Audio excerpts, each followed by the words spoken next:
Hello and welcome.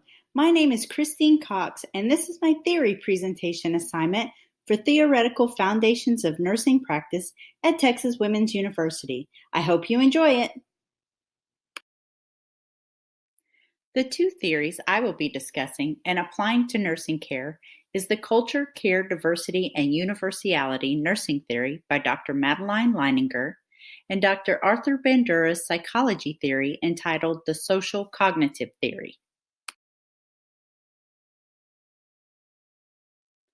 Dr. Leininger was a well-traveled and studied nurse who began constructing her theory in the 1950s.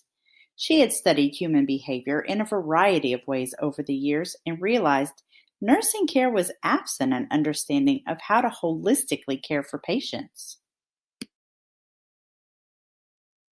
To her, in order for our care to be truly caring, it had to take into account all of the things that makes a person an individual. This means the patient's worldviews, education, socioeconomics, environment, religion, culture, as well as their folk and professional curative approaches. Only then could we deliver true patient-centered care for the whole person. Once constructed, we can see the major assumptions as laid out here. It's important to understand Dr. Leininger's intention was to thrust nursing into a more secular dimension so nurses would research and become more familiar with how we can play a part of healing.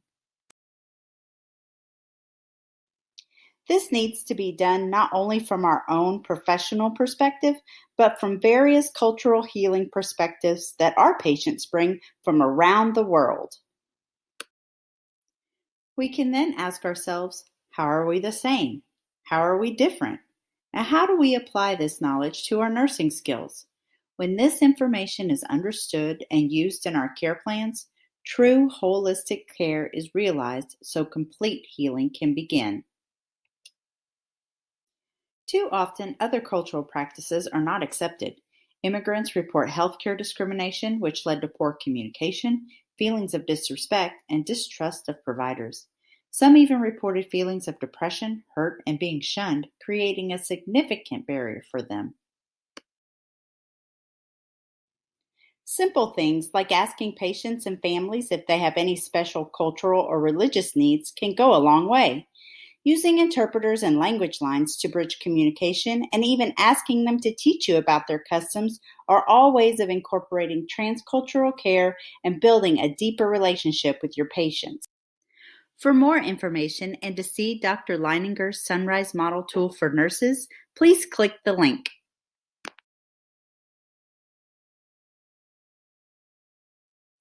Dr. Albert Bandura found his passion in psychology by pure chance. Had he not been in the library waiting on class, he would have never been looking for an early morning filler, which turned out to be psychology and later his career. As his studies continue, he realized his happenstance was more than just luck. Because his environment had changed, his behavior changed, so what he learned changed. That may be the first spark of genius he had had that led him to his renowned social learning theory, which he later changed the name to Social Cognitive Theory. There are multiple assumptions with Bandura's theory, as you can see, but the overall gist is learning is continuous because we constantly change our surroundings, the people we interact with, and the decisions we make based on what we see or do.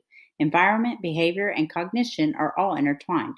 As Bandura stated, if one changes, so do the others. So as our surroundings change, our behavior changes to adapt to that environment, which is a type of learning. We also learn through our own experiences, but we can learn just as much through watching the actions of the people around us and seeing the consequences of those actions they experience, good or bad. Dr. Bandura refers to this as modeling, and the amount of learning we experience is greatly dependent on the caliber of the model itself. Those we hold in highest regard make the greatest impressions on us. Various types of reinforcements and incentives determine if we continue to engage in learned activities, most often by the reactions we receive from those around us. Happiness will encourage repeated actions, where disappointment will discourage them. For nurses, understanding how our patients learn and applying these principles to how we teach them will enhance repeated health behaviors and allow us to connect on a deeper level. This is vital to increasing the patient's autonomy and efficacy to achieve outcomes and prevent illnesses. Dr. Bandura explains the learner must be able to pay attention, retain the information, reproduce the actions, and have motivations to repeat them. Keep it simple, sweetie. That is the goal here, so we can connect with our patients on their level and they can go on to utilize what we teach them for better health. To see a video featuring Dr. Bandura himself speaking about his social cognitive theory, click here. So what do these two theories have in common, you say? If we understand our patients' backgrounds, cultures, environments, and experiences determine how and what they've learned regarding healthcare, we can deliver true, comprehensive, patient-centered care with improved long-term outcomes using tailored education. Healthcare providers serve people around the world even within one facility.